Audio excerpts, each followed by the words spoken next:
video conference ini dalam acara seminar online menelaah kebijakan publik oleh pemerintah di tengah pandemi COVID-19.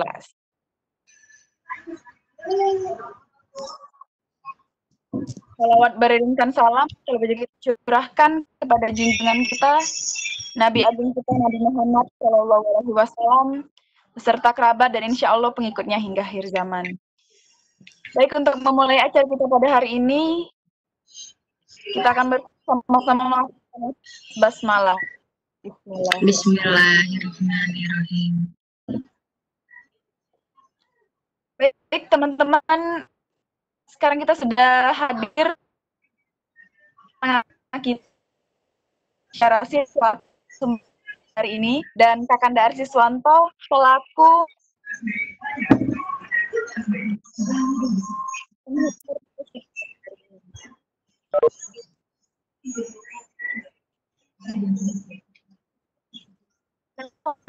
lagi kita akan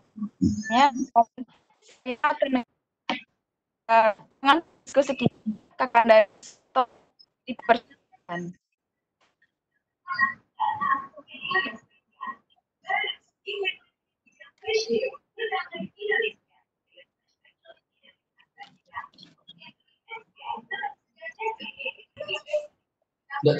Silakan siapa?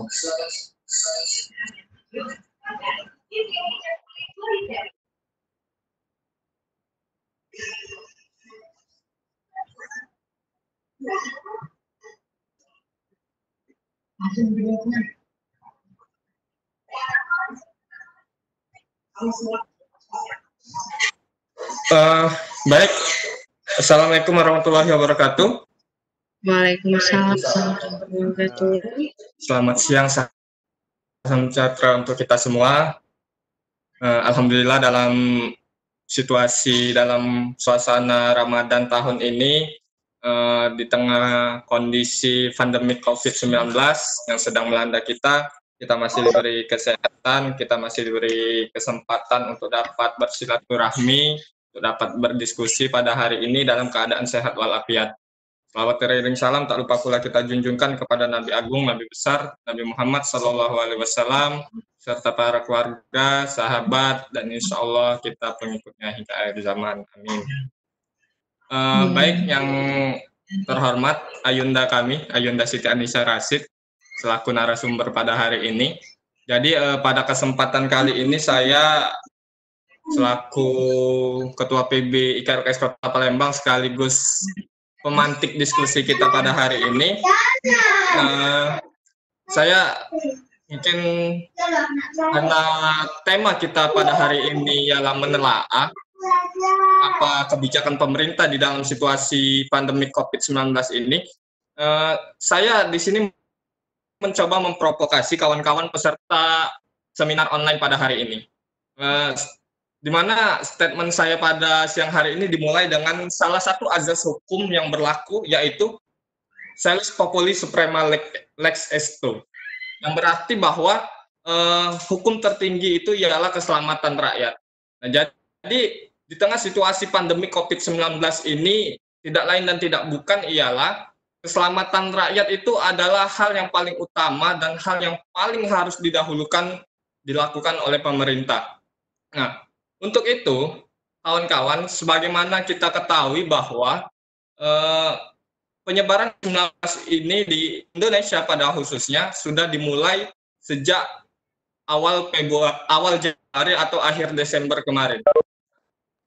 Melihat apa yang telah dilakukan pemerintah terhadap adanya penyebaran virus ini, memang secara garis besar, secara kasat mata, pemerintah sudah banyak mengambil kebijakan untuk menangani tersebarnya COVID-19 ini.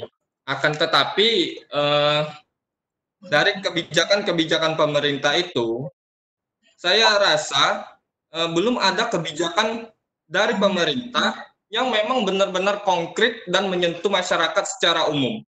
Kita lihat sendiri dari kebijakan pemerintah pusat, ada keringanan biaya listrik, ada pembatasan sosial berskala besar, ada larangan mudik, ada keringanan kredit, sampai dengan menggelontorkan anggaran sebesar 405,1 triliun rupiah.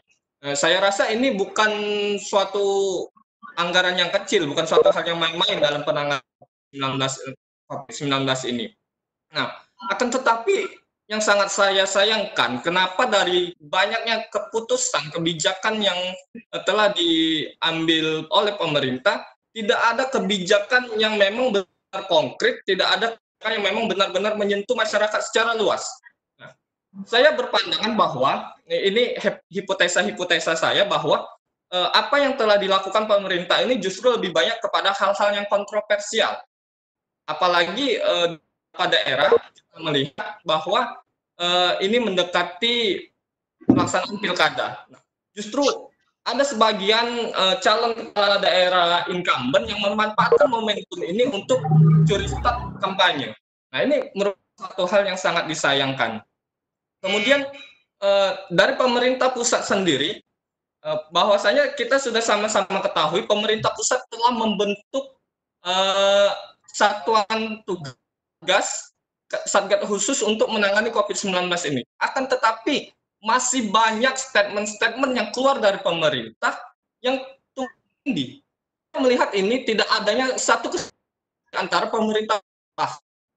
Menteri-menteri yang domainnya bukan untuk mengurusi COVID-19 ini, saya lihat justru seolah-olah ikut nimbrung mengeluarkan statement-statementnya terhadap adanya COVID-19 ini. Nah, di sini saya melihat tidak satu kesatuan tingkatan pusat. Nah, kemudian kita lihat bahwasanya dengan adanya COVID-19 ini kita berdalih bahwasanya ekonomi kita menurun karena adanya COVID-19 ini. Padahal sama-sama kita ekonomi Indonesia ini sudah terpuruk sebelum adanya COVID-19 ini. Jadi dalih pemerintah bahwa COVID-19 yang mempengaruhi turunnya ekonomi di Indonesia itu menurut saya suatu hal yang keliru. Nah, karena di sini kawan-kawan ini semuanya adalah pelajar, mungkin nanti juga paling akan banyak disinggung oleh Ayunda Siti Aisyah. Kebijakan yang paling bersentuhan dengan kawan-kawan selaku pelajar, saya rasa itu kebijakan mengenai pendidikan. Ya, di dalam situasi dan kondisi adanya COVID-19 ini, pemerintah telah mengambil beberapa kebijakan di dalam salah satunya dengan meniadakan ujian nasional bagi siswa tingkat akhir. Walaupun kemarin sebenarnya siswa SMK sudah melaksanakan ujian nasional, hanya saja ujian sekolah yang tidak dilaksanakan kalau saya tidak salah. Nah, akan tetapi dengan tidak adanya ujian nasional yang saya rasa ini dilakukan dengan kondisi yang terpaksa, kondisi yang kalau bahasa ini leg spesialis, kondisi yang khusus. Jadi kawan-kawan yang ya kurang merasakan giroh bahwa mereka itu lulus dengan suatu usaha mereka sendiri. Jadi mungkin kawan-kawan yang tahun ini lulus SMA, MA, mungkin bisa kita katakan mereka lulus dengan jalur corona ya. Nah, kemudian yang paling banyak menuai polemik, yang paling banyak menuai kontroversial yaitu dengan melakukan belajar online dari rumah masing-masing atau belajar via daring. Nah, sebagaimana kita ketahui bahwasanya kondisi di Indonesia sendiri, kawan-kawan, untuk melakukan pembelajaran online via daring ini, ya saya rasa belum bisa secara maksimal dilakukan oleh pemerintah. Belum bisa dilakukan secara maksimal oleh instansi terkait. Karena sebagaimana kita ketahui, Indonesia sendiri untuk jaringan internet itu tidak atau belum mencapai sampai ke pelosok-pelosok di desa yang ada di Indonesia. Nah, untuk melakukan pembelajaran online ini, ya kita pasti mengalami kesulitan, ya, mengalami kesulitan dalam pelaksanaannya. Belum lagi bagi peserta didik, siswa-siswa yang orang tuanya itu ekonominya menengah ke bawah. Kita sama-sama paham dan kita sama-sama ketahui bahwa tidak semua orang tua dari siswa itu memiliki smartphone, tidak semua orang tua dari siswa itu memiliki gadget yang dapat mengakses internet, yang dapat ada WA di dalamnya untuk mengirimkan tugas anak-anaknya. Nah, ini menjadi permasalahan baru dengan adanya kebijakan belajar daring dari rumah. Kemudian pemerintah kembali mengambil keputusan dengan melakukan belajar dari salah satu stasiun TV nasional, TVRI. Jadi materi pembelajaran siswa itu disampaikan melalui televisi. Nah, tapi di sini menurut hemat saya, menurut pandangan saya, dengan materinya disampaikan melalui televisi, ini tidak ada interaksi dua arah antara siswa dan gurunya. Sehingga saya rasa ini kurang efektif dan efisien pembelajaran seperti ini. Karena apa? Kita ketahui juga bahwa ketika kita belajar dengan guru dua arah di dalam kelas saja itu belum bisa maksimal. Apalagi ketika kita belajar hanya dari melihat di televisi. Nah, mungkin untuk bukan hanya itu, kemudian guru-guru juga hanya melihat siswa itu bagaimana caranya bisa mengerjakan tugas dan menyelesaikan tugas dari beberapa pelajaran yang diterima oleh siswa itu, dari banyak pelajaran yang diterima oleh siswa itu, guru hanya memberikan tugas dan siswa dituntut harus menjelaskannya. Tidak sedikit guru hanya memberikan tugas, tetapi tidak memberikan penjelasan terlebih dahulu kepada siswa-siswanya. Nah, ini menurut saya menjadi permasalahan juga bagi peserta didik, karena dituntut untuk menyelesaikan tugas, mengerjakan tugas, tanpa ada penjelasan terlebih dahulu dari guru, dari pendidik, bagaimana materi itu, bagaimana penyelesaian akan tugas itu. Yang terakhir, saya mencoba memprovokasi kembali kawan-kawan. Kita tahu bahwa dana anggaran untuk penyelesaian COVID-19 ini adalah dana anggaran yang cukup besar. Jadi ini bukan hal yang main-main. Nah, mungkin dari seminar ini nanti kita munculkan rekomendasi bahwa kita tuntut pemerintah untuk melakukan transparansi terhadap anggaran COVID-19 ini. Karena sama-sama kita lihat ada wacana dari pemerintah untuk pembagian sembako untuk masyarakat luas. Tapi ya, yang saya ketahui sampai saat ini tidak ada kemerataan pembagian sembako yang dilakukan oleh pemerintah. Justru masih banyak rakyat-rakyat yang ekonominya menengah ke bawah belum mendapatkan sembako yang dibagikan pemerintah. Kemudian ada lagi sembako yang dibagikan yang seharusnya jumlahnya sekian dibagikan hanya sekian. Nah, ini justru sepertinya ada oknum-oknum yang memanfaatkan momen ini untuk melakukan, ya kita katakanlah, korupsi. Ini yang sangat disayangkan. Kemudian ya terakhir kembali saya tekankan, tolong kepada pemerintah, ya baik tingkat pusat, tingkat daerah, sampai ke dengan tingkat RT, tolong kalau memang mau membantu rakyat, tolong ya bantu, ya silakan bantu tanpa pamrih lah. Jangan membantu rakyat harus menunjukkan ada fotonya, ada ditulis bantuan siapa. Itu uang rakyat loh, uang negara, bukan uang individu. Kalau itu uang individu tidak apa-apa ditulis, ditampilkan fotonya. Mungkin itu penghantar dari saya, dari moderator.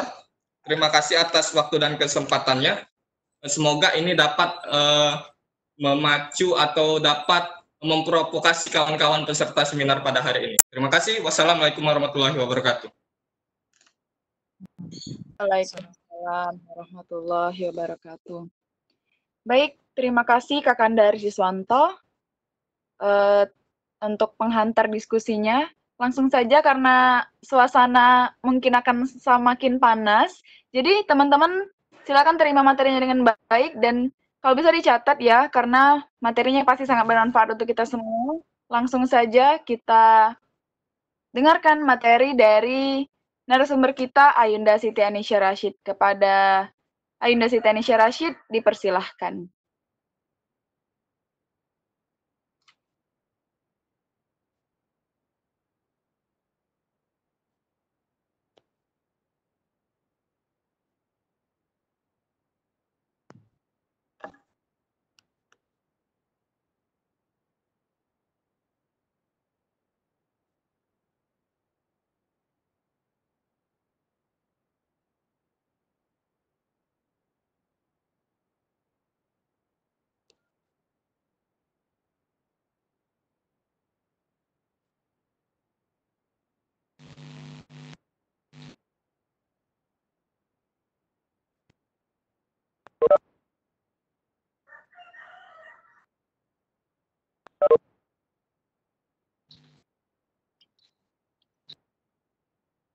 Halo, Bu Unsa, bisa mendengar?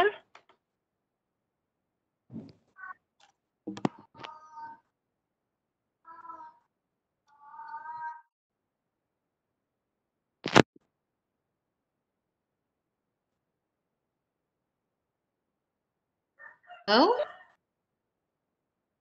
Oke, bisa Bu Wo? oke, bisa ya.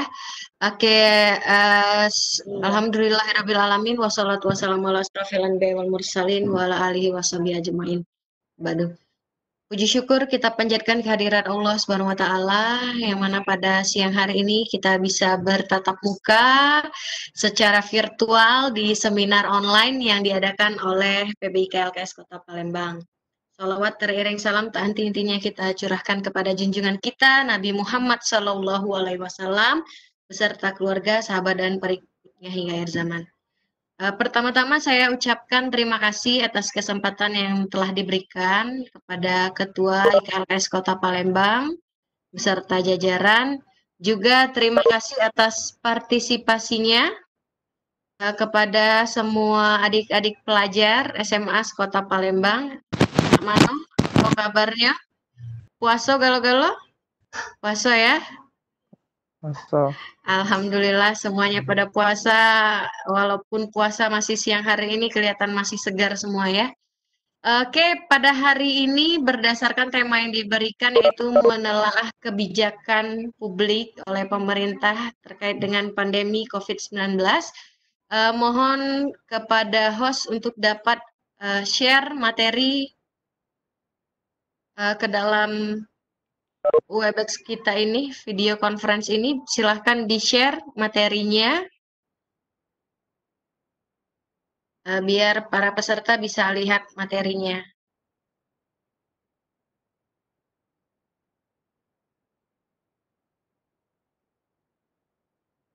Gimana hostnya? Host IKLKS-nya sudah bisa di-share materinya?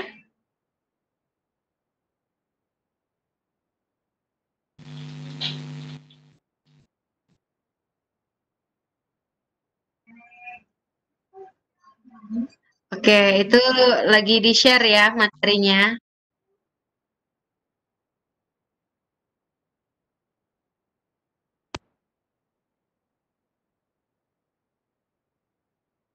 Ini kita ada berapa peserta ini sambil menunggu host kirim materinya.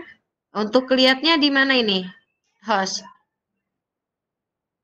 Adik-adik bisa lihat materinya? Udah bisa dilihat belum? Bu Wo mungkin masih proses karena belum bisa dilihat juga, kan tampil di layar kita masing-masing nanti ketika materinya udah ada. Oke, jadi kita langsung saja sambil menunggu materinya. Tadi sudah dapat masalah diskusi kita pada hari ini dari Ketua IKLKS. Benar sekali bahwa kebijakan publik itu sangat banyak dikeluarkan dan baru ada 5 kebijakan Jokowi tangani COVID-19 dan beberapa kebijakan ekonomi serta kebijakan yang dikeluarkan oleh Menteri Pendidikan ya yang akan kita fokuskan pada siang hari ini. Mungkin sebagai untuk pengetahuan kita bersama bahwa Presiden Joko Widodo sudah mengeluarkan 5 kebijakan ya. Yang pertama itu keringanan biaya listrik, ada pembatasan sosial berskala besar, larangan mudik, keringanan kredit, dan menggelontorkan anggaran 405 triliun yang sudah disampaikan oleh Ketua IKLKS tadi. Nah, selain itu juga ada kebijakan ekonomi di tengah pandemi COVID-19 ini. Ada 9, ya ada 9. Yang pertama yaitu Jokowi memerintahkan seluruh menteri gubernur untuk memangkas rencana belanja yang bukan belanja prioritas ya. Yang kedua, pemerintah pusat dan pemerintah daerah untuk mengalokasikan ulang anggarannya untuk mempercepat pengentasan dampak corona ini.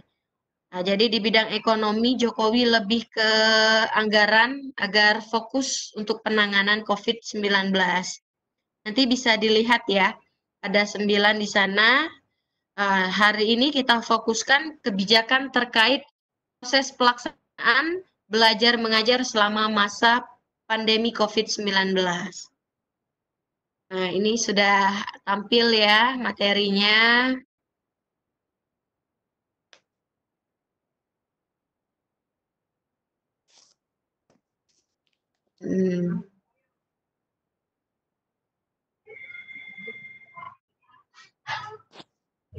Sudah bisa dilihat ya. Di sana host yang memandu.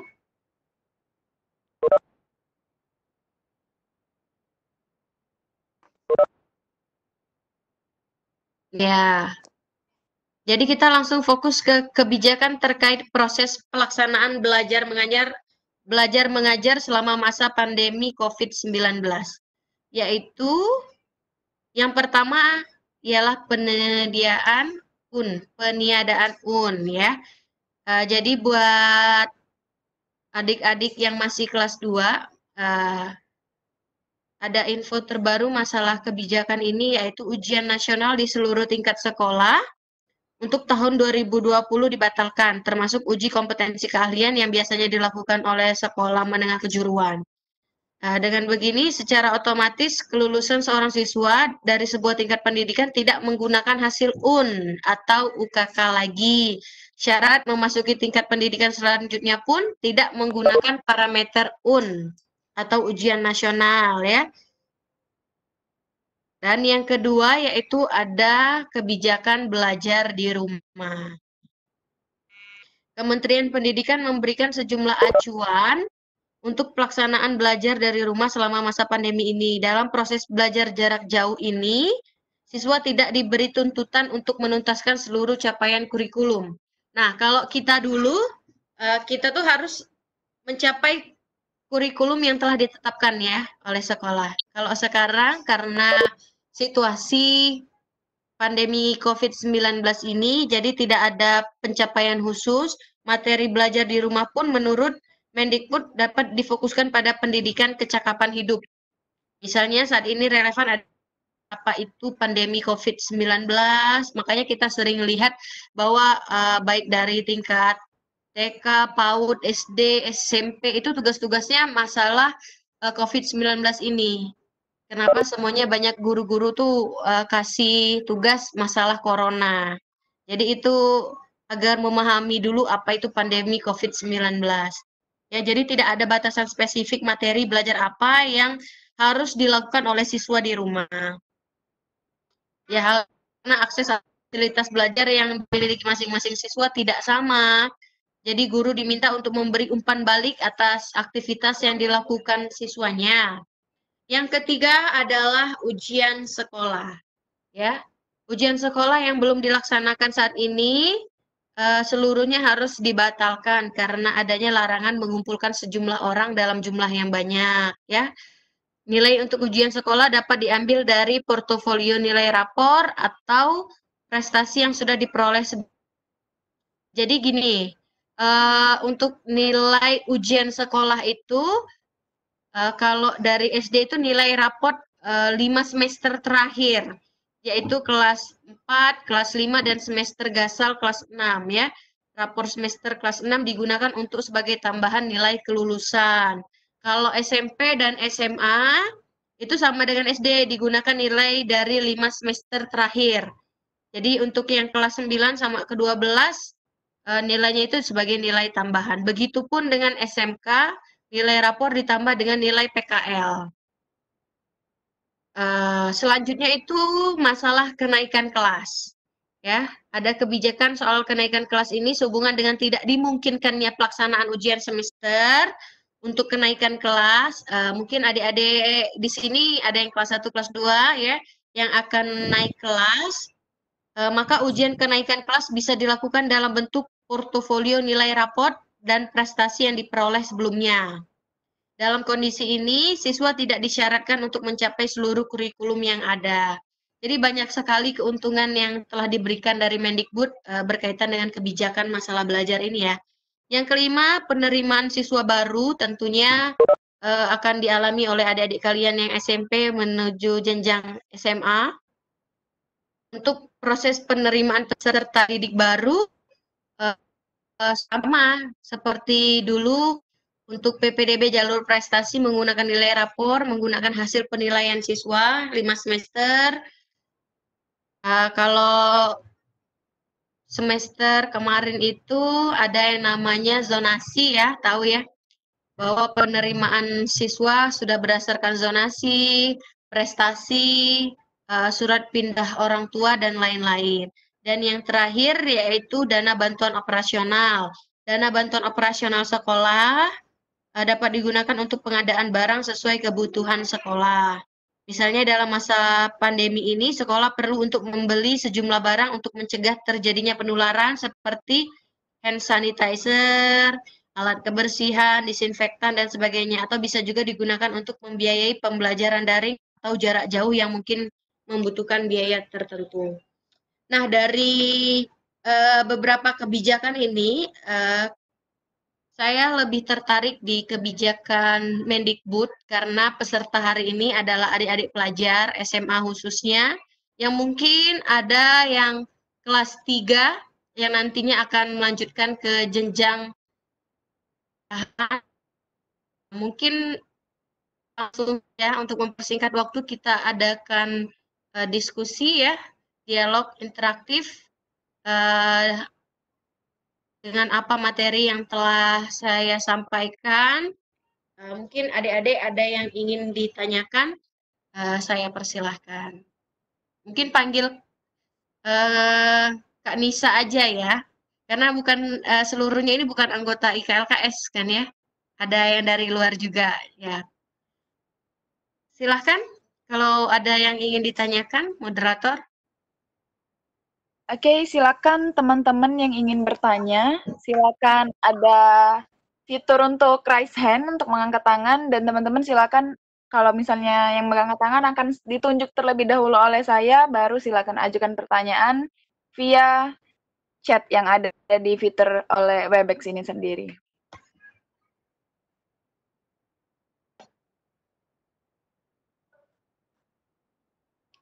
Silakan, ada yang ingin bertanya? Mungkin yang pertama akan kita buka sesi pertama untuk 3 orang penanya. Silakan teman-teman yang ingin bertanya ya chat yang ada di Webex ini sendiri.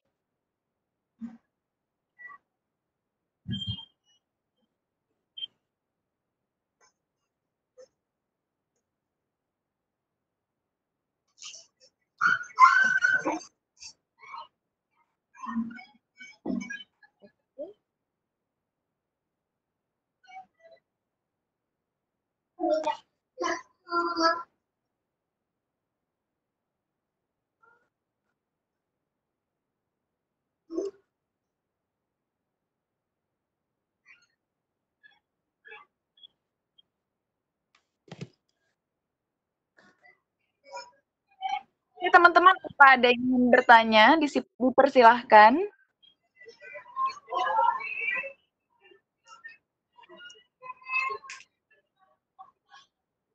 Oke, mungkin kalau teman-teman belum ada pertanyaan, mungkin dari Vira aja dulu, Bu Wom, atau Kak Nisa aja ya kita panggilnya ya. Ya, silahkan. Jadi kan yang seperti kita ketahui, sekarang ini banyak keluhan dari pelajar maupun siswa, karena Vira sendiri mahasiswa, itu sering tidak ada kuota internet untuk melakukan pembelajaran via online. Nah, tapi punya disubsidi pulsa sebanyak Rp100.000 tuh untuk 1 bulan. Nah, jadi banyak teman-teman Vira yang bertanya, gimana dengan kami sekolah lain atau kampus lain? Seperti itu. Nah, mungkin kita sebagai pelajar atau sebagai mahasiswa, apakah ada solusi untuk mengajukan atau gimana kira-kira pendapat Bu Wo tentang hal tersebut? Baik, kalau untuk kampus ya, kebetulan Pak sendiri dosen FISIP UIN Raden Fatah Palembang. Jadi kebijakan masalah kuota internet yang menjadi permasalahan mahasiswa ini sebenarnya kembali lagi ke inisiatif dari kampus masing-masing ya. Kalau dari contohnya nih, kalau dari UIN Raden Fatah Palembang itu kerjasama dengan pihak Telkomsel. Jadi Telkomsel memberikan kuota internet gratis, tapi dengan link-link tertentu gitu loh. Jadi bisa membuka website UIN, nah gratis karena dibantu oleh Telkomsel. Atau juga ruang guru itu gratis. Jadi kembali lagi ke inisiatif sekolah atau kampus masing-masing. Nah sekarang ini adalah tidak semua kampus mempunyai inisiatif kerjasama seperti itu. Ya mungkin Unsri sudah, UIN sudah, mungkin tidak, kita tidak tahu kampus-kampus mana lagi. Tetapi memang kurang efektif. Kita pun tidak bisa menyalahkan pihak sekolah maupun pihak kampus karena kita tidak punya persiapan gitu loh. Pandemi ini terjadi, corona ini datang, itu memang kita tidak mempunyai persiapan khusus ya. Padahal corona ini sudah lama terjadi, sudah akhir tahun 2019. Seharusnya pemerintah sudah ancang-ancang ya, sudah ancang-ancang apa yang harus kita lakukan karena dengan adanya corona ini semua kehidupan itu 90 derajat itu berubah ya. Mulai dari harus stay at home, harus studi dari rumah ya, belajar di rumah, itu semua kan tidak melalui proses yang cukup persiapannya kalau menurut saya. Kalau menurut kakak sendiri memang pemerintah cenderung terlambat ya, lamban. Harusnya harus lebih sigap masalah pendidikan ini terutama ya. Jadi pemerintah memberikan kebijakan tanpa memikirkan mungkin mahasiswa atau pelajar yang kurang mampu. Ya kan, kalau yang di sini kakak yakin semuanya mampu ya, karena sudah punya handphone, sudah bisa beli kuota, dan bisa ikut seminar online. Tapi gimana nasib dari teman-teman kita yang lain? Nah, makanya dengan adanya kebijakan dari Mendikbud ini bahwa tidak ada kurikulum khusus atau capaian khusus yang menentukan naik atau lulusnya pelajar itu sendiri. Jadi kalau kita dulu harus ada kurikulum yang dicapai, kalau sekarang dalam masa pandemi ini guru hanya memberikan tugas masalah kecakapan kehidupan aja. Jadi masalah corona, masalah yang lain-lain, dan tidak ada pemaksaan bahwa harus kumpul minggu ini, kalau nggak kumpul nggak dapat nilai. Jadi kembali lagi bahwa setiap sekolah, kampus, guru maupun dosen harus memberikan kesempatan ya kepada mereka yang tidak punya kuota ya, harus perhatian lah. Jadi harus memberikan perhatian dan mengerti bahwa tidak semua mahasiswa itu mampu, tidak semua siswa itu mampu beli kuota buat ngerjain tugas dan lain-lain gitu loh.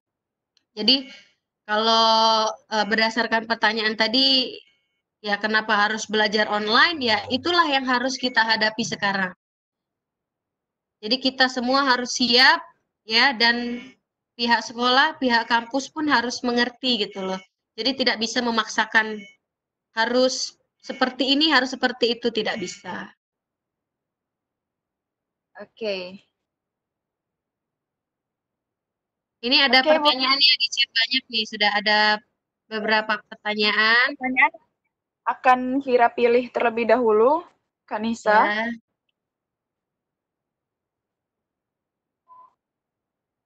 Oke, untuk pertanyaan pertama.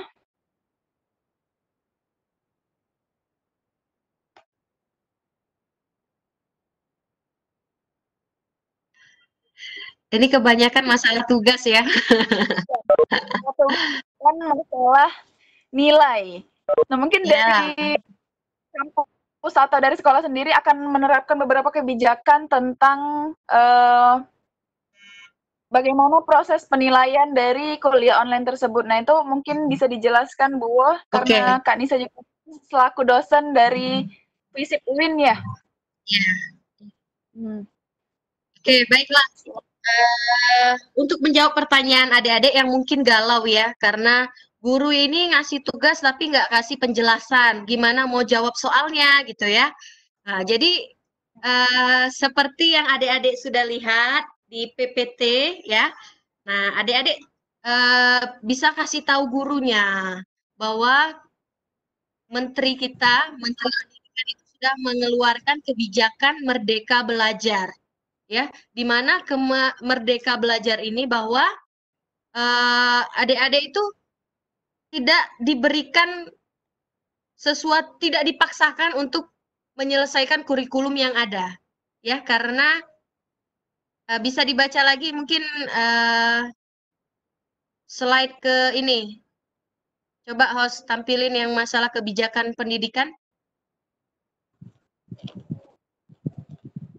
Masalah belajar di rumah, ada kan nomor 2 belajar di rumah. Nah, di situ bisa kalian baca ya, bahwa materi belajar di rumah menurut Mendikbud dapat difokuskan pada pendidikan kecakapan hidup. Misalnya yang saat ini relevan adalah memahami apa itu pandemi COVID-19. Tidak ada batasan spesifik materi belajar apa saja yang harus dilakukan oleh siswa di rumah. Segala hal bisa dipelajari sesuai dengan minat dan kondisi masing-masing. Jadi kalian nggak perlu takut gitu loh.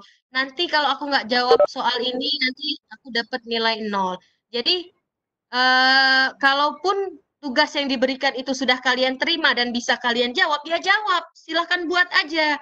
Nggak akan mungkin nggak punya jawaban gitu loh. Karena sekarang dunia sudah canggih, kalian tanya aja sama Google, kalian sudah dapat jawabannya. Jadi kalian juga harus memaklumi. Kalian di sini harus memaklumi guru yang tidak bisa memberikan penjelasan, atau mungkin guru juga nggak bisa buat PPT, nggak bisa buat materi, tapi dia bisa kasih soal aja. Jangan patah semangat gitu loh. Jangan kalian mati karena kondisi ini. Benar nggak ya? Jadi kalau dikasih tugas ya kerjakan. Kalau dikasih tugas kerjakan. Kalau yang penting guru dan dosen itu mereka tuh sangat mengerti kondisi sekarang ini. Yang tidak bisa dimengerti adalah kalian bisa read WA tugas. Itu kan tandanya kalian punya kuota untuk bisa membuka. Jadi kalau kalian tidak mengerjakan, kecuali memang yang tidak HP, nah mungkin disitulah guru bisa berikan ya setelah mungkin tidak ada tugas. Dinikmati, ini akan jadi cerita kalian untuk juga di corona, ya kan? Nah, jadi mama, papa dulu, gawe kami cuma ngerjain tugas, Bang. Jadi mungkin kalian juga sebagai pelajar yang kritis bisa memberikan saran kepada guru. Bu, ayolah Bu, seminggu sekali aja tugas. Bayangkan dalam sehari itu ada 4 guru, 4-4-nya ngasih tugas. Besok ada tugas lagi. Nah, kalau kami di FISIP, ya di FISIP UIN itu satu tugas itu maksimal seminggu gitu loh. Jadi bukan tugas hari ini besok harus dikumpul, enggak. Jadi diberi kesempatan selama seminggu. Nggak bisa kita sebagai guru dosen memaksa siswa harus belajar, karena kan mungkin kalian punya kehidupan masing-masing ya kan, punya orang tua yang harus diurus, atau mungkin ada yang tidak punya buku atau tidak punya internet untuk cari tugas. Jadi intinya adalah untuk menyelesaikan masalah ini adalah komunikasikan kepada guru kalian ya. Komunikasi itu adalah kunci dari segalanya. Jangan komunikasi, Bu, maaf Bu, saya nggak bisa telat ngumpul tugas karena nggak ada sinyal. Lah, kamu menghubungin kan pakai sinyal. Jadi, itu adalah sebuah lelucon para pelajar, ya, yang bilangnya nggak bisa kumpul tugas karena nggak ada sinyal, tapi dia bisa menghubungin guru. Jadi, selagi bisa kalian selesaikan, selesaikanlah. Jangan banyak mengeluh, oke? Silakan, ada pertanyaan lagi? Oke, sepertinya yang kita lihat teman-teman banyak menanyakan hal yang sama ya, karena itu merupakan keluhan dari mereka masing-masing. Nah, tapi ada yang viral lihat, di sini ada pertanyaan tentang tugas praktik. Mungkin teman kita yang satu ini merupakan siswa SMK, yang biasanya ada kegiatan praktek di atau praktek keterampilan yang di sekolahnya. Nah, jadi ini pertanyaannya, bagaimana jika praktek tersebut memerlukan bahan-bahan untuk proses prakteknya, sedangkan mereka tidak ada bahan-bahannya dan harus terpaksa keluar rumah. Nah, bagaimana dengan siswa-siswa SMK yang biasanya praktek seperti itu? Kurang lebih seperti itu pertanyaannya, Kak Nisa. Baiklah, pertanyaan seperti itu baru sebuah pertanyaan atau memang sebuah kenyataan? Nah, Sebuah coba. kenyataan. Iya. Sebuah kenyataan. Rasanya kalau misalnya SMK, Bu, ya kalau kenyataan, ya berarti dari sekolahnya ya, sekolahnya mungkin yang tidak memikirkan efek dari praktik itu sendiri ya, karena kan harus keluar biaya lagi, padahal ekonomi kita lagi sulit-sulitnya, ya kan? Nah, jadi mungkin di sini coba diskusikan kepada guru kalian atau kepada sekolah bahwa kalian, kita semua di sini adalah orang-orang yang terdampak COVID-19, ya. Dengan adanya COVID-19 ini, orang tua kita mungkin penghasilannya berkurang, ya kan? Nah, jadi kuncinya itu tadi, komunikasi. Kalian komunikasikan kepada guru bahwa mungkin keadaan sekarang tidak memungkinkan untuk belanja keluar, pertama cukup, ya kan? Kecuali tugas yang diberikan itu menggunakan alat-alat yang ada di rumah, gitu loh. Itu tidak masalah. Ya, jadi kalau misalnya guru memberikan praktek yang di luar dari kesanggupan kalian, bicarakan, ya. Bicarakan, kalau memang tidak ada guru yang menerima, laporkan kepada IKLKS, biar IKLKS yang laporkan kepada Kepala Dinas Pendidikan. Tenang aja. Itu Kepala Dinas Pendidikan itu nerimo apa omongan dari IKLKS, ya. Jadi kita juga bisa memasukkan kepada Kepala Dinas Pendidikan bahwa loh, sekolah ini memaksakan pelajarnya untuk beli bahan-bahan untuk praktek, sedangkan nggak boleh keluar, uang juga nggak ada, keluarga. Mungkin amit-amit di sini ada yang orang tuanya terpaksa di PHK atau dan lain-lain. Seharusnya dari pihak sekolah maupun guru itu tidak memberikan praktek yang memberatkan siswanya gitu loh. Kalian juga, karena kita sudah ada Merdeka Belajar, jadikan landasan itu kebijakan yang diambil oleh Menteri Pendidikan itu untuk jadi landasan kalian untuk bilang ke guru bahwa ya sudahlah, menteri aja bilang bahwa ya kita belajar, inilah, kalian sampaikanlah belajar di rumah itu. Kalau dari kakak ini, kalian buka aja website dari Kementerian Pendidikan, Kemendikbud. Di situ sudah tertulis jelas bahwa Merdeka Belajar itu diberikan kemerdekaan gitu loh. Kalian tidak harus di masa COVID ini, harusnya kalian itu tidak merasa terbebani, ya kan? Sudahlah di rumah aja, sudahlah banyak tugas, sudah harus ini kan. Jadi semua itu jangan buat kalian galau, ya. Karena sekarang lulus atau tidaknya kalian tidak berdasarkan ujian nasional, tapi berdasarkan nilai dari sekolah kalian. Ya. Dan nilai dari sekolah itu pun dihitung 5 semester di belakang. Dari kalian kelas berapa? Kelas 8, kelas 9 ya. Kelas 10, 11, 12. Itu aja, Vira. Oke, Kak. Mungkin sedikit berkaitan, jadi teman-teman banyak yang bilang takut kalau misalnya berbicara kepada gurunya tentang hal tersebut, gurunya takutnya tersinggung. Nah, jadi mungkin itu akan lebih baik kalau dikomunikasikan asal dengan cara yang benar. Jadi kalau misalnya gurunya juga berpikir positif, mereka akan menyampaikan kepada administrasi di sekolah. Jadi hal itu kan menjadi saran, karena kan mereka juga pasti akan mendengar dari saran dan keluhan yang dirasakan oleh pelajar untuk bagaimana dalam kuliah atau sekolah online ini. Iya, kuncinya memang harus ada sopan santun walaupun lewat WA ya.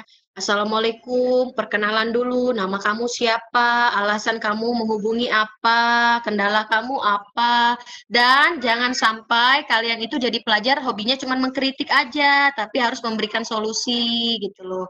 Bu, gimana kalau seperti ini, seperti itu gitu loh. Jadi, guru pun sebenarnya kalau mohon maaf Bu, mohon maaf Pak, lagi bukan maksudnya untuk ini.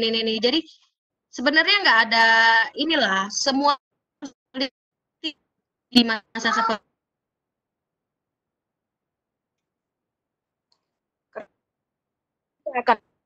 pandemi COVID-19 ini. ya, kita sampai kapan ya kita tahu ini mungkin sampai akhir Desember ya kan juga semester depan ditiadakan ya kan baru kabarnya jadi masih ditelaah dulu apakah akan cepat segera selesai ada depan ditiadakan bagi yang kuliah nggak tahu kalau yang di sekolah ya. Oke, Kak Nisa sebelumnya karena masih pertanyaan lain dari teman-teman di sini, apakah masih ada yang ingin lebih dahulu atau tetap ingin melanjut diskusi bersama teman-teman lainnya? Kita lanjut diskusi aja. Oke, kita lanjut diskusi aja. Jadi banyak pertanyaan di sini, tapi yang sorot sekarang itu tentang pembahasan SPP di sekolah, sedangkan kita melakukan pembelajaran dari rumah. Oke. Soal masalah SPP ya? Iya, tentang SPP yang tetap harus dibayar, namun kita tetap melakukan pembelajaran dari rumah. Oke, memang masalah SPP ini masih dikaji ya sama baik dari pihak sekolah maupun pihak kampus. Karena mungkin ada pengurangan atau gimana. Karena tidak, ya kalian berhak, kalian sebagai yang membayar SPP, kalian berhak menanyakan gitu loh kualitas pendidikan yang kalian dapatkan seperti apa dengan uang yang kalian keluarkan. Memang kalian sangat pantas untuk menanyakan hal itu, tapi mungkin di sini pihak sekolah dan pihak kampus, kakak yakin mereka akan mengeluarkan kebijakan yang tidak membebani ya. Apalagi sekarang mungkin kalau di kampus kakak sendiri ya, di UIN itu sudah mendata mahasiswa yang terkena dampak COVID. Bisa dibuktikan dengan surat PHK orang tua, surat tidak mampu, dan lain-lain. Itu mungkin untuk mengurangi biaya perkuliahan. Nah, kalau untuk di sekolah sendiri, kakak belum dengar ya, gimana mekanismenya, apakah akan dikurangi. Kalau listrik kan bagi yang tidak mampu ada 50%, ada yang digratiskan. Nah, sebenarnya kita tidak bisa menyalahkan sekolah kita, karena sekolah atau kampus itu mengeluarkan kebijakan berdasarkan dari dinas-dinas yang terkait, ya. Jadi suatu kebijakan itu ada turunannya, pusat ke daerah, ya. Jadi yang daerah juga mungkin mau mengeluarkan suatu kebijakan ataukah menggratiskan SPP atau mengurangi, itu kan mungkin akan ada banyak pertemuan-pertemuan khusus untuk membicarakannya. Nah, jadi nanti coba kita sama-sama tunggu bagaimana karena semester ini juga belum selesai ya sampai bulan Agustus ya semester baru ya. Jadi masih ada waktu kita beri kesempatan kepada pihak sekolah pun mau mengurangi ya kan dari Dinas Pendidikan Provinsi dulu. Kalau dari Dinas Pendidikan Provinsi sudah ada kebijakan yang dikeluarkan, mungkin akan memudahkan pihak sekolah untuk mengurangi kah atau menggratiskan kah, kan kita tidak tahu. Tapi kita berdoa bersama-sama agar corona ini cepat hilang. Begitu.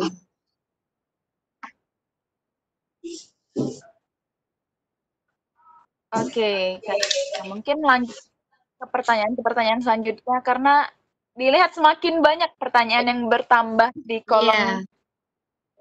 Dari sini, Be. Dengar dari sini, Be. Oh, ini ada yang mahasiswa yang meninggal karena cari sinyal ya untuk mengumpulkan tugas. Nah, itu mungkin bisa ya itulah yang terjadi ya, karena memang ya kita mau gimana lagi, kita pasti yang pertama berduka, sangat berduka. Tapi kita tidak menyalahkan juga, nggak bisa menyalahkan siapapun di sini.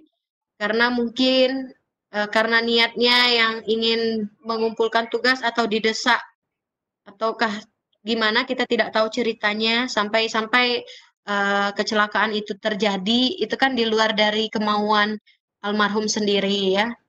Nah, inilah yang harus menjadi perhatian dari pemerintah. Gimana caranya pemerintah hadir baik itu memberikan tower-tower sinyal kah atau wifi gratis kah di area-area tertentu. Tapi masih sangat sulit di masa pandemi ini, sangat sulit ya kan. Kalau kita belajar dari pemilu ya, dari pemilu untuk mencapai ke desa-desa itu ya kan luar biasa kan perjuangan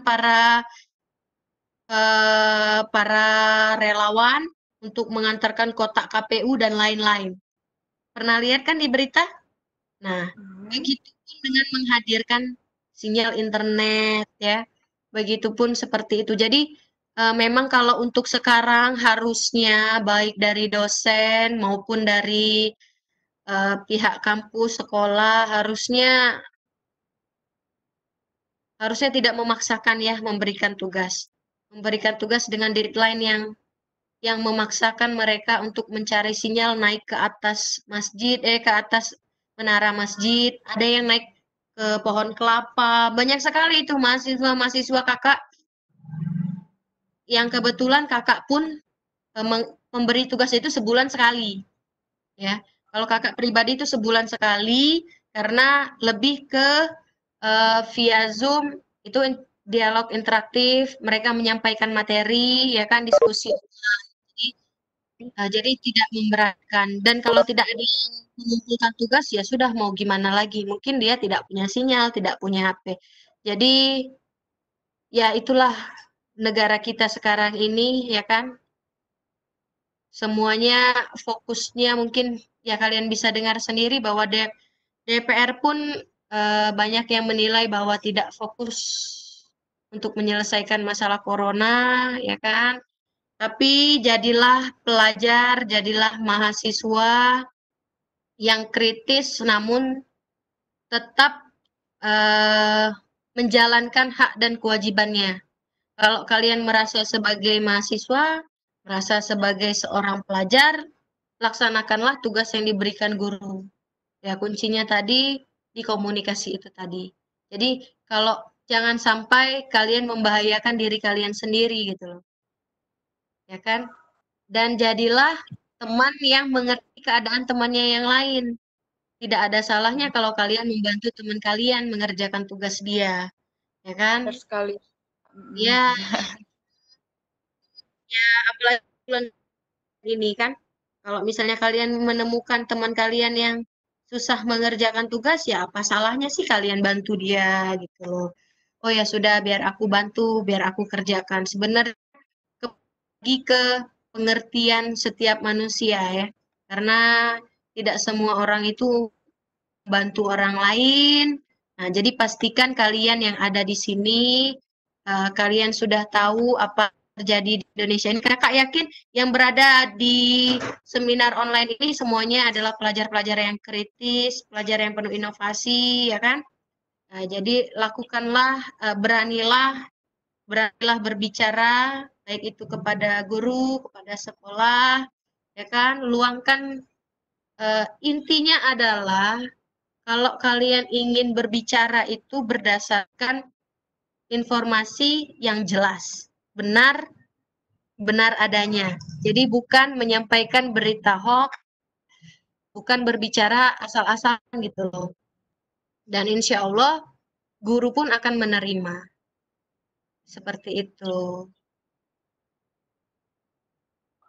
Oke. Mungkin udah terdengar suara azan, Kak Nisa. Mungkin akan kita break sebentar. Ya, kita break dulu aja sebentar, nggak apa-apa. Kita break sebentar sampai juga. Ya, karena masih ada beberapa pertanyaan lainnya yang akan kita bahas setelah ini ya. Ya, nanti sampai buka puasa juga nggak apa-apa. Iya, ada batas waktunya nggak nih? Udah 1 jam ya. Kita batasi sampai mungkin 16.30 maksimal mungkin Kak Nisa. Oh, boleh. Ngabuburit ya. Ya.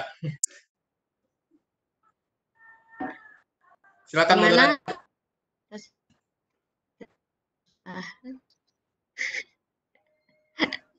Oh, ini Goyang-goyang. pertanyaannya banyak yang lucu-lucu ya.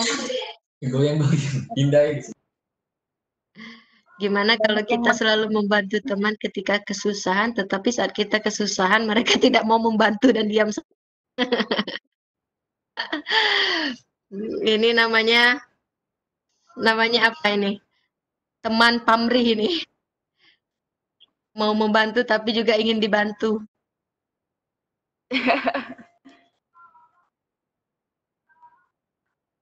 Tidak ada komen. Oke, mungkin kita sebentar lagi ya Kak Nisa ya. Ya.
Ini moderator sudah di break ya?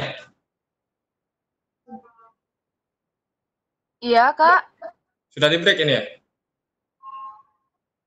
Iya. Ini sudah Ya, lalu ya.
Gimana? Bisa kita lanjutkan?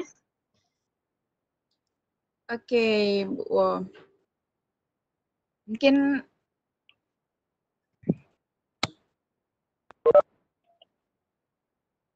Masjid mungkin sebelah kanan sudah selesai azan.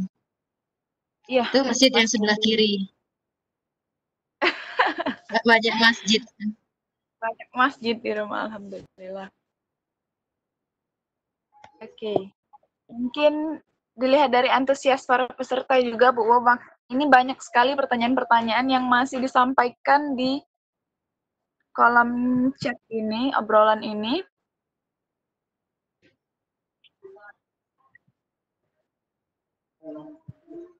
Untuk mempersingkat waktu mungkin akan kita lanjutkan aja karena mungkin nanti kita akan untuk mempersiapkan mau berbuka puasa, belum lagi teman-teman nanti akan sholat. Ini langsung kita lanjutkan aja ya, Kak Nisa ya. Ya. Oke. Ini mungkin masih akan berkaitan dengan sistem pembelajaran di rumah dulu karena masih banyak sekali pertanyaannya.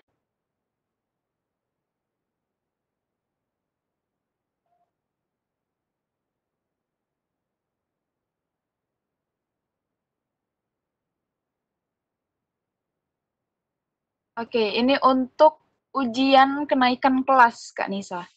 Bagaimana kalau misalnya ujian kenaikan kelas ditiadakan dan guru memberikan tugas akhir untuk ujian tersebut, namun bagaimana dengan teman-teman yang tidak ada handphone atau tidak mengetahui berita adanya tugas tersebut? Karena kan banyak kita ketahui teman-teman juga banyak yang rantauan dan sekarang banyak pulang ke rumah. Jadi mungkin di rumahnya atau di desanya atau di dusunnya itu banyak sinyalnya itu belum memadai di sana. Nah, itu mungkin salah satu faktor penyebab dari penghambatnya kuliah atau belajar di rumah ini. Mungkin bisa tanggapannya, Kak Nisa. Jadi adik-adik, tadi kan kakak sudah sampaikan ya, boleh host di kebijakan Mendikbud nomor 4, ada itu tentang kenaikan kelas. Ya. Jadi sehubungan dengan tidak dimungkinkannya pelaksanaan ujian semester untuk kenaikan kelas saat ini dan beberapa waktu ke depan, maka ujian kenaikan kelas bisa dilakukan dalam bentuk portofolio nilai raport dan prestasi yang diperoleh sebelumnya. Nah, jadi nilai kalian untuk naik kelas itu berdasarkan nilai raport kalian atau prestasi yang kalian peroleh sebelumnya. Jadi dalam kondisi seperti ini, siswa tidak disyaratkan untuk mencapai seluruh kurikulum yang ada. Jadi tenang aja sebenarnya. Jadi tidak ada syarat khusus, harus pencapaian khusus untuk kalian bisa naik kelas. Jadi kalau misalnya kalian tiba-tiba nanti tidak naik kelas karena kalian tidak mengumpulkan tugas, karena kalian nggak punya HP, itu kelewatan itu gurunya. Jadi tenang aja. Makanya Menteri Pendidikan itu sudah memberikan kebijakan seperti ini. Ya, inilah yang menenangkan kalian, khususnya para pelajar. Jadi merdeka belajar itu seperti ini gitu loh. Jadi kalian jangan takut. Jadi yakin baik dari pihak sekolah, kampus, maupun pemerintah itu sangat mengerti.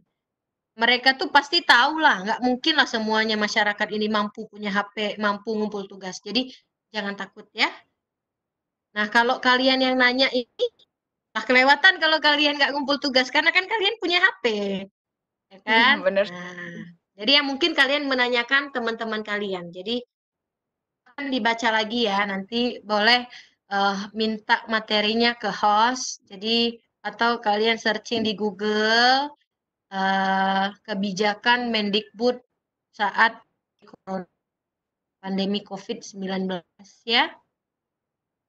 Ada lagi? Oke, Kak Nisa, kita sambung dari kalau yang tadi kenaikan kelas. Nah, sekarang bagaimana dengan teman-teman yang sedang berada di bangku kelas 12 dan ingin melanjutkan tingkat yang lebih lanjut seperti perkuliahan maupun kedinasan. Nah, sedangkan kedinasan pada saat ini mungkin ada yang lagi ditunda terlebih dahulu dan teman-teman seperti yang kita ketahui banyak sekali yang berminat ke kedinasan seperti Akpol, Akmil, IPDN, STAN dan yang sudah mengeluarkan informasi yang benar bahwa STAN memang sudah menutup pendaftaran untuk di tahun ini. Dan juga teman-teman yang ingin mendaftar di perkuliahan tingginya atau di perguruan tinggi lainnya, sekarang itu banyak terhambat katanya. Nah, mungkin Kanisa ada tanggapan tentang teman-teman atau saran juga untuk teman-teman yang ingin melanjutkan perguruan tinggi atau ke pendidikan yang tinggi lebih lanjut. Oke, masalah kalian misalnya yang kelas 12 ya, sudah lulusan terus mau melanjutkan kuliah, sebenarnya sudah dibuka secara online ya, kalau SBMPTN ya kan, baik itu PTN maupun PTKIN, semuanya itu bisa kalian ikut secara online. karena sekarang ini secara online. Ada beberapa kampus yang memang dia tidak membuka satu semester full ya, karena adanya pandemi ini mereka mungkin sadar bahwa mungkin ditiadakan terlebih dahulu. Jadi mungkin ini sudah jalannya bahwa kalian yang kelas 12 mungkin diberikan kesempatan untuk belajar dulu, ya kan? Nah, kalau intinya adalah kalian mencari tahu dulu. Kalian mau lanjut ke kampus mana? Kalian mau lanjut ke STAN kah? Ke Akpol kah? Jadi kuncinya adalah sering-sering buka di website mereka. Ya, sama kayak cari pekerjaan. Kalau mau kita keliling-keliling kan mungkin tidak semua tempat menerima lowongan kan. Nah, tapi karena teknologi sudah canggih, sudah disebarkan baik dari media sosial maupun di website. Jadi kuncinya kalau kalian tidak mau memutuskan pendidikan kalian lihat-lihat di website ya. Cari-cari informasi kampus mana yang buka, kampus kalian kah ataukah itu bukan. Kalau memang mereka menutup setahun, ya kan menutup untuk 1 tahun tidak membuka pendaftaran ataukah dimajukan awal tahun, ya sudah nggak apa-apa. Kalian enjoy aja, santai aja di rumah aja, ya kan kumpul sama keluarga, belajar lagi untuk mempersiapkan diri ke tes selanjutnya. Karena kabar-kabarnya tahun 2021 semuanya baru bakal dibuka. Tapi tidak semuanya ya. Jadi kembali lagi mencari informasi. Intinya sekarang kalian harus mengerti kondisi yang ada, ya kan? Kalau kata pemerintah diam dulu aja di rumah, ya udah diam dulu aja di rumah, ya kan? Seperti itu, Vira mungkin karena kebijakan itu bukan kuasa kita ya, karena kita tidak tahu pandemi ini. Bahkan di negara, karena ini belum 1 tahun ya. Kayak di Cina aja itu kan berapa bulan itu prosesnya kan baru selesai.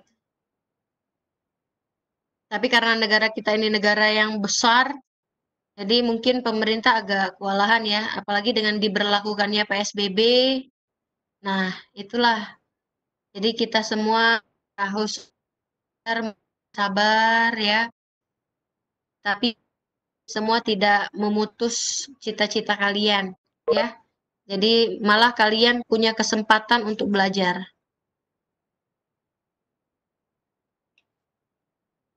Oke, Ada Kak Nisa lagi? mungkin akan beralih ke pertanyaan selanjutnya. Nah, berbicara tentang PSBB, jadi ada yang bertanya, ada nggak upaya selain PSBB untuk memutuskan penyebaran COVID-19 ini? Karena dampaknya akan sangat, seperti yang sudah kita rasain sendiri, banyak sekali dampak yang kita rasakan seperti dari ekonomi juga, dan khususnya masyarakat menengah ke bawah seperti sopir, ojol, itu terkena imbasnya, dan juga bahkan sampai ada yang di PHK dari pekerjaannya. Nah, kira-kira ada nggak upaya lainnya dari PSBB tersendiri, dari Indonesia tersendiri untuk upaya penanganan penyebaran COVID-19 ini, Kak Nisa? Ya, kalau menurut kakak pribadi ya, kebijakan PSBB ini sudah sangat tepat. Ya. Ini baru PSBB aja sudah banyak yang di PHK, sudah banyak yang kehilangan pekerjaan, sudah banyak yang ekonominya turun, pendapatannya turun. Apalagi kalau pemerintah mengambil kebijakan lockdown ya. Wah, itu sudah benar-benar berat yang kebutuhan rakyatnya kalau sudah lockdown. Jadi kalau Palembang sendiri kan sudah mengajukan untuk PSBB nih, ya. Kalau menurut kakak itu adalah sebuah kebijakan yang harus diambil. Jadi jangan sampai kita korban sudah banyak baru mau melakukan PSBB. Jadi adik-adik, ya mungkin kalian semua tersiksa karena di rumah aja. Ya mungkin kalian bosen atau apa. Tapi cobalah kalian melihat dari sisi kalau kalian nanti tertular gitu loh. Kalau nanti kalian terpapar COVID-19. Jadi kakak rasa ya gimana cara penularannya. Ya kan dari interaksi kan. Nah, kalian bayangkan kalau nggak ada PSBB. Kalau pemerintah tidak seketat sekarang nyuruh kita di rumah aja, mungkin korbannya itu sudah membludak, gitu. Ya kan? Dilarang sholat berjamaah aja masih banyak yang berjamaah, ya kan? Dilarang sholat Jumat, dia sholat tarawih. Nah, ternyata pas tarawih ada yang kena positif corona, ya kan? Baru berita baru-baru ini kena positif corona dan tidak memungkinkan tidak terkecuali orang-orang jamaah yang di sana nanti pasti ada yang kena corona juga. Jadi harusnya yang kita lakukan sekarang adalah memang kita mendukung kebijakan pemerintah PSBB ini. Karena ini adalah suatu kebijakan yang sudah tepat gitu loh. Tapi akan tepat juga hasilnya kalau mematuhi.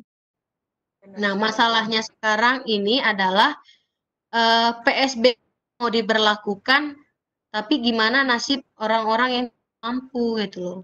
Kalau mereka nggak kerja kan mereka nggak makan. Nah, disinilah hadirnya pemerintah. Pemerintah harus hadir mencukupi kebutuhan rakyat yang tidak mampu.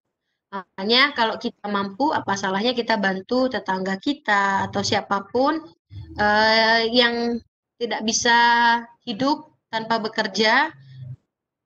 Itu memang polemik yang sedang terjadi sekarang ini ya, bahkan sampai ada yang gantung diri, ada yang nggak makan gitu loh. Itulah sudah takdir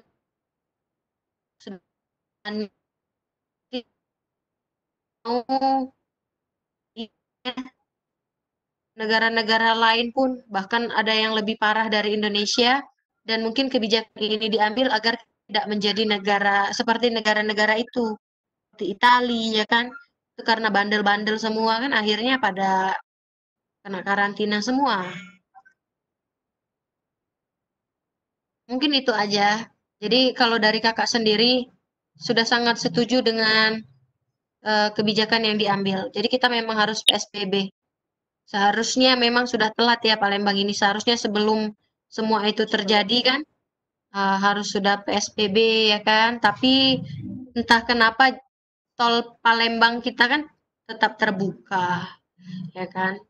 Nah kita juga nggak tahu ini ada larangan mudik atau pulang kampung ini karena memang sulit diprediksi karena corona ini yang nggak sakit juga bisa positif ya kan. Makanya dengan adanya PSBB di rumah aja insya Allah akan mengurangi memutus mata rantai penyebaran COVID itu sendiri. Oke, Kak Nisa. Seperti yang sudah dibicarakan oleh Kak Ari tadi pada saat pengantar diskusi, sekarang banyak orang yang sudah menyalurkan nasi maupun sembako. Untuk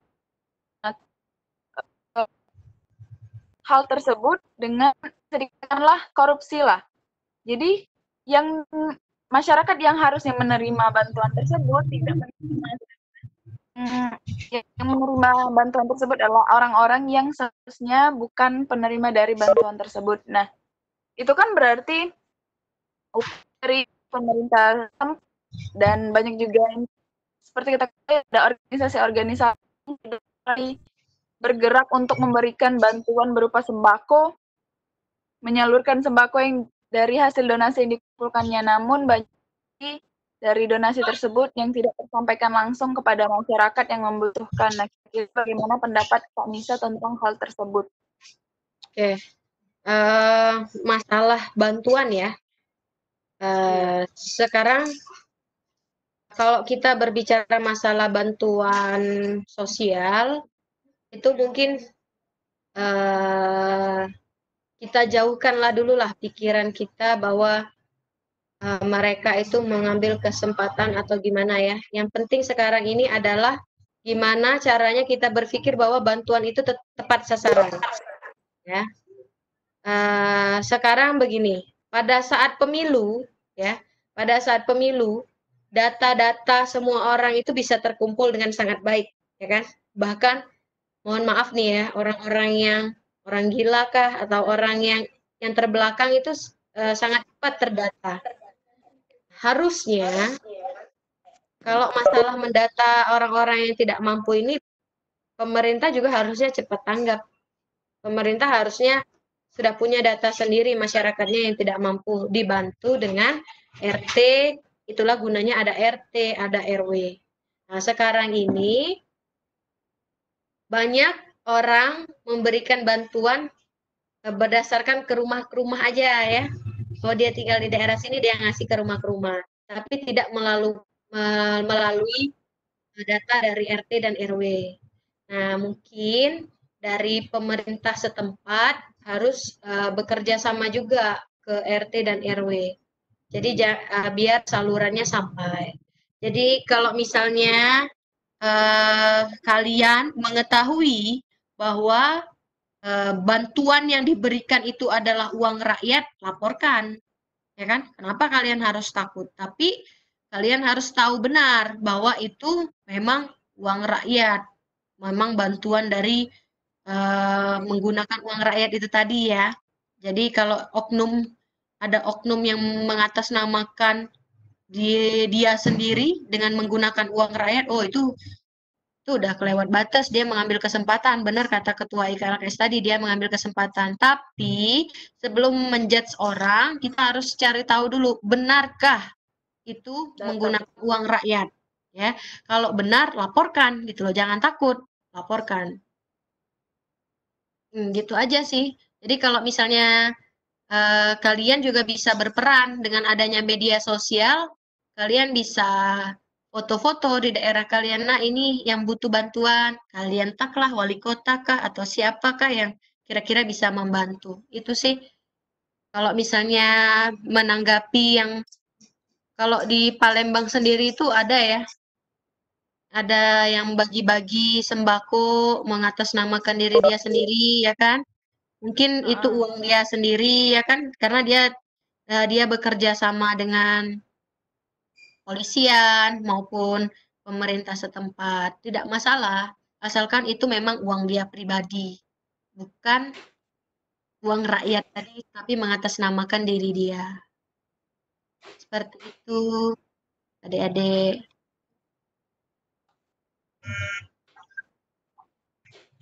Oke, Kalisa. Mungkin ke pertanyaan yang selanjutnya. Ini tentang masyarakat yang mengeluh atas kebijakan pemerintah mengeluarkan beberapa narapidana dari penjara. Oke. Mengeluhnya kenapa? Oke, jadi pertanyaannya di sini, kebijakan tersebut bukan menjadi kondisi lebih baik, malah semakin berdampak buruk sehingga tindak kejahatan di masa pandemi ini makin marak terjadi. Banyak masyarakat yang mengira dan mengeluh bahwa kejadian tersebut terjadi atas keputusan yang diambil oleh pemerintah sendiri dan di daerah rumah. Yang pertanyaan tersendiri di sini sudah beberapa kali terjadi tindak kejahatan. Bagaimana pendapat kakak tentang kebijakan pemerintah tersebut? Jadi gini, mungkin karena narapidana yang kembali lagi ke lingkungannya setelah dari penjara tersebut mungkin banyak melakukan kegiatan-kegiatan yang biasa dilakukannya seperti di rumah virus sendiri pun kemarin ada beberapa kejadian seperti kehilangan sepeda motor, dan itu apakah terjadi karena narapidana yang keluar dari penjara, kita juga belum tahu. Nah, mungkin bagaimana pendapat dari Kak Nisa? Baik, memang masalah kebijakan mengeluarkan narapidana ini menjadi polemik ya. Banyak ya para baik dari politisi maupun akademisi menilai bahwa kondisi seperti ini tuh malah membuat semakin banyak kejahatan terjadi ya.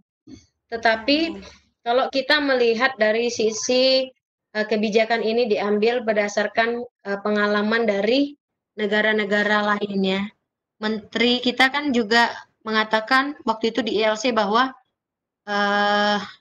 narapidana yang dikeluarkan itu kan ada narapidana khusus ya, yang melakukan kejahatan.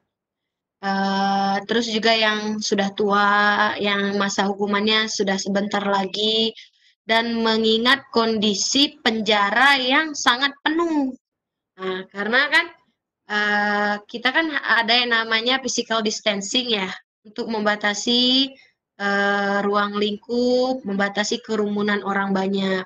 Nah, pembebasan narapidana ini diambil karena itu tadi, karena mungkin pemerintah ingin melaksanakan physical distancing tadi, bahwa penjara-penjara yang sudah penuh dikurangi, ya kan?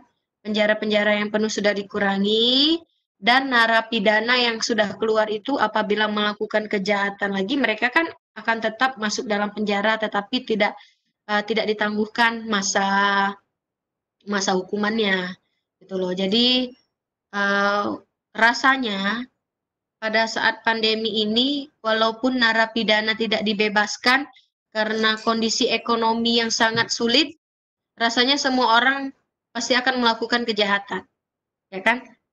Walaupun nggak ada narapidana nggak dikeluarkan, kalau nggak punya penghasilan, semua orang pasti akan berkerucut ke sana ya, melakukan tindak kejahatan seperti mencuri dan lain-lain. Jadi di sini memang tidak semua narapidana yang dibebaskan itu persentasenya sedikit yang melakukan kejahatan lagi. Bahkan yang melakukan kejahatan ini orang-orang baru gitu loh, bukan mantan-mantan narapidana. Itu karena terbelit ekonomi tadi, ya. Nah, jadi disinilah pemerintah harusnya hadir cepat memberikan bantuan sosial, gitu loh. Sekarang kan dari pemerintah mungkin belum maksimal memberikan bantuan, makanya terjadi hal-hal yang seperti itu. Jadi dengan adanya narapidana dikeluarkan dari penjara itu bukan menjadi alasan atau bukan menjadi efek atau dampak dari adanya yang kejahatan-kejahatan yang dilakukan oleh orang pada saat sekarang ini.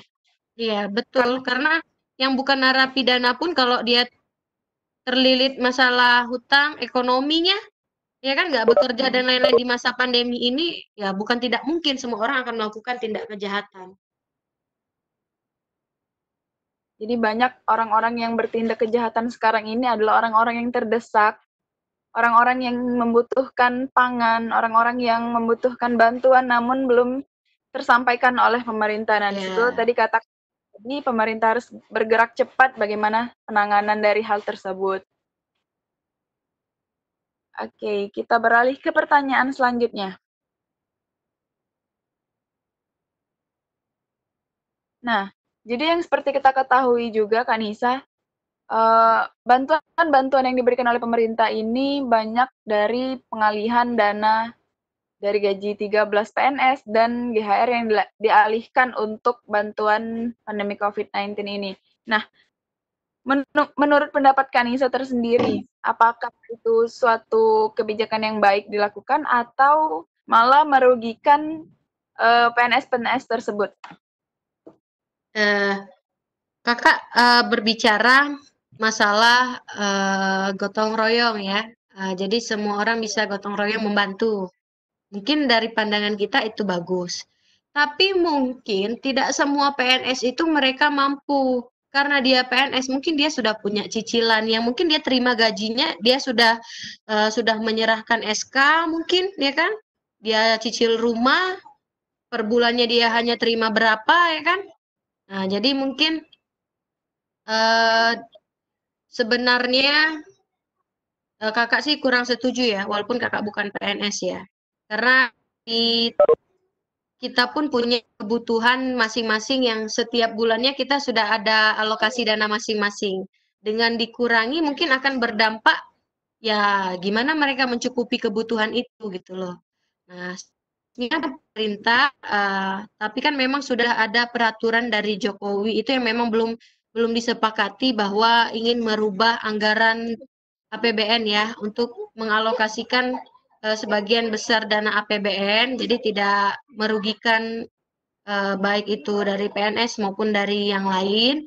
Nah, sebenarnya itulah yang kita butuhkan gitu loh. Jadi jangan sampai ada yang dirugikan gitu loh. Kakak rasa pun yang PNS juga merasa keberatan walaupun ingin membantu ya. Walaupun pasti mereka ingin membantu, tetapi mereka juga punya kebutuhan yang lain. Ya kan? mungkin dia punya keluarga yang harus dia hidupin gitu loh. Jadi harusnya kalau memang mau membantu masyarakat dari dana yang sudah ada aja, pemerintah harus Iya. menyiapkan dana khusus gitu loh. Baik itu dari APBN kah, mau dari bantuan dari pihak manakah, dari CSR kan dan lain-lain gitu loh. Jadi tidak ada yang dikorbankan di sini. Oke. Oke, Kak Nisa, mungkin kita akan melanjutkan ke pertanyaan yang selanjutnya. Ini yang kerap terjadi yang bisa kita lihat sendiri di sosial media kita. Banyak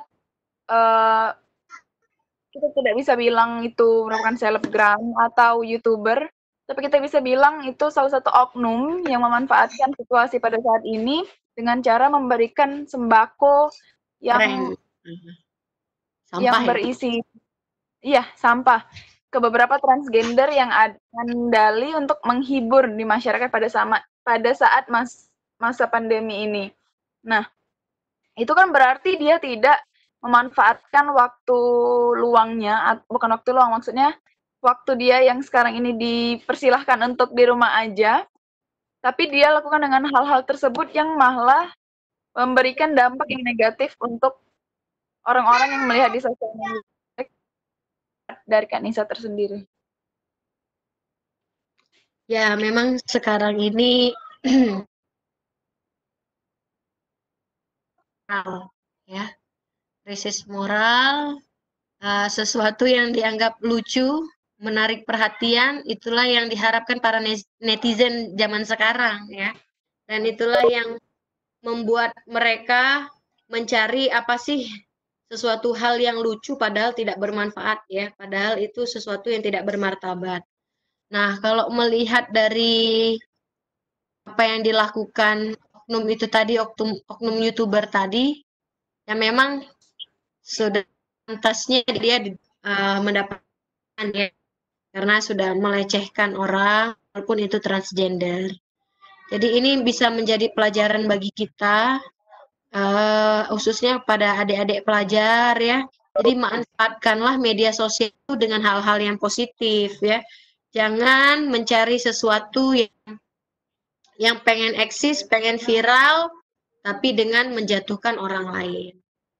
Ya kan? Nah, ya itulah tadi, kata kakak tadi, sudah krisis moral. Makanya tapi kakak yakin yang hadir di sini, ya jauhlah dari yang namanya krisis moral itu tadi. Kalian semua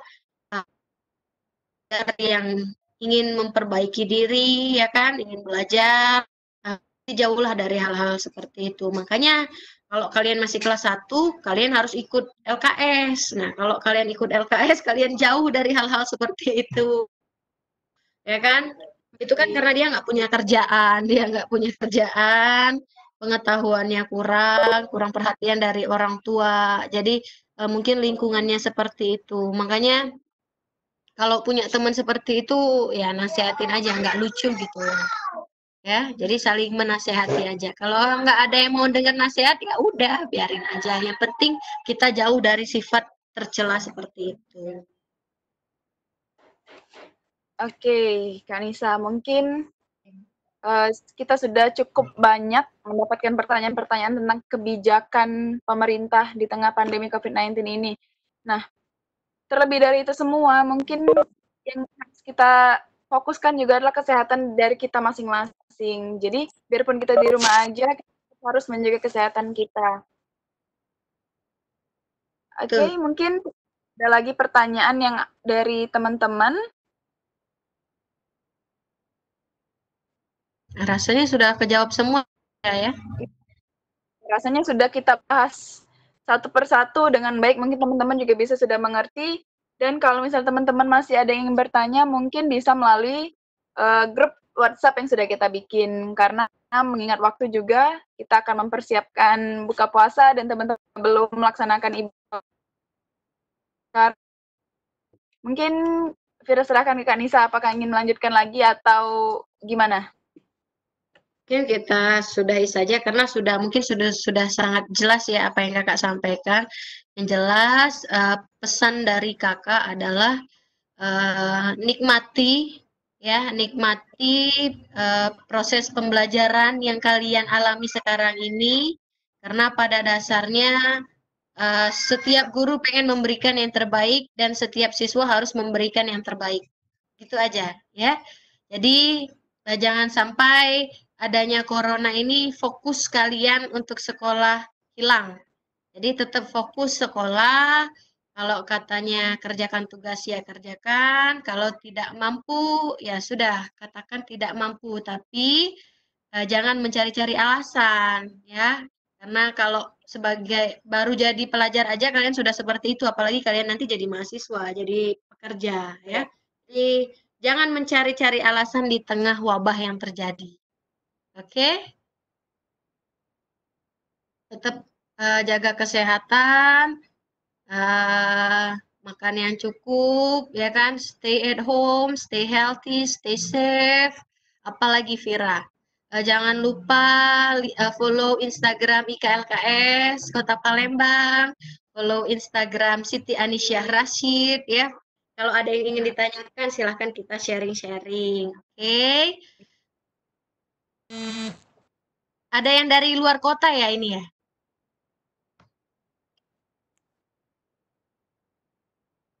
Dari pendaftar waktu itu ada dari Tangerang, Kak Nisa. Cuman setelah dipikir-pikir kembali karena dia tidak memenuhi persyaratan, dia masih MTS.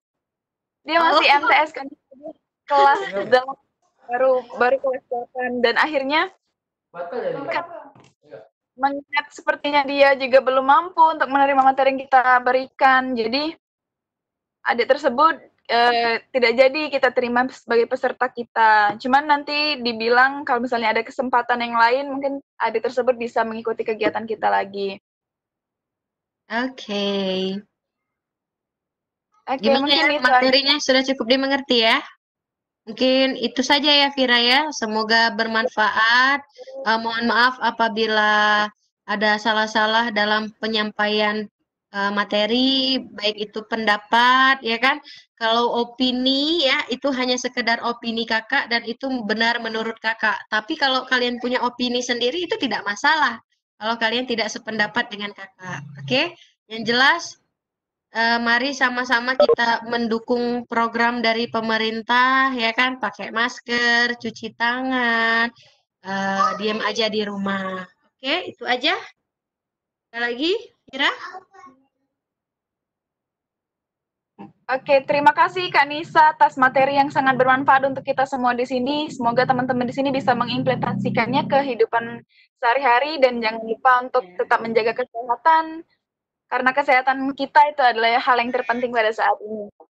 Dan stay safe, stay healthy semuanya dan still produktif at home. Jadi kalaupun di rumah aja teman-teman tetap melakukan kegiatan-kegiatan yang produktif. Contohnya seperti sekarang ini mengikuti seminar online dari PBIK LKS Kota Palembang. Tepuk tangan dulu buat LKS Kota Palembang. Mantap. Dokumentasi. Foto bersama. Oke. Ya, sebelum kegiatan kita hari ini, mungkin teman-teman bisa nyalakan dulu videonya karena kita akan mengambil gambar atau capture dari layar ini untuk sebagai dokumentasi. Jangan lupa berikan senyum yang terbaik ya teman-teman. Oh, jadi dari tadi pada matiin videonya ya? Iya, saya.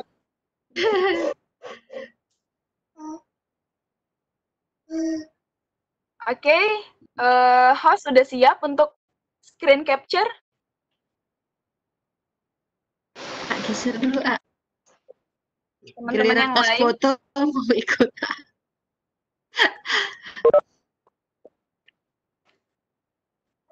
Semua. Oke. Oke, silakan 1, 2.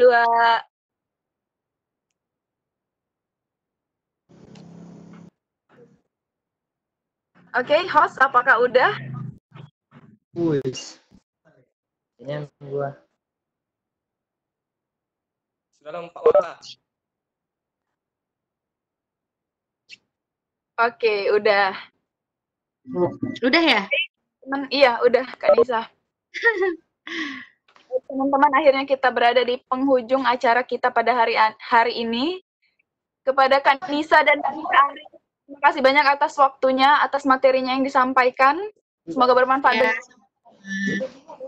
Terima kasih juga kepada yang sudah hadir pada hari ini, dan teman-teman pengurus juga hadir hari ini ya. Ada di sini ada Kak Bunga, Kak Dandi, Kak Riki, dan teman-teman yang lainnya. Oke, mungkin itu saja acara kita pada hari ini. Mohon maaf apabila ada salah kata. Kepada Allah saya mohon ampun. Saya akhiri. Wassalamualaikum warahmatullahi wabarakatuh. Waalaikumsalam warahmatullahi wabarakatuh. Oke, terima kasih adik-adik. Terima kasihnya. Lupa follow Instagram @arisifanto__. Ya, nanti. Terima kasih kembali. Halo, Mo. Halo. Halo, Gimo. Koyangan seminar. Jangan lupa namanya itu.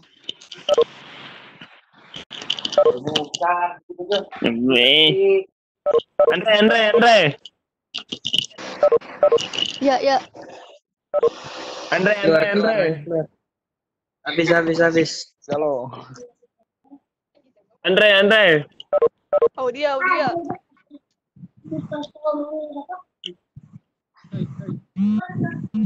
Andre.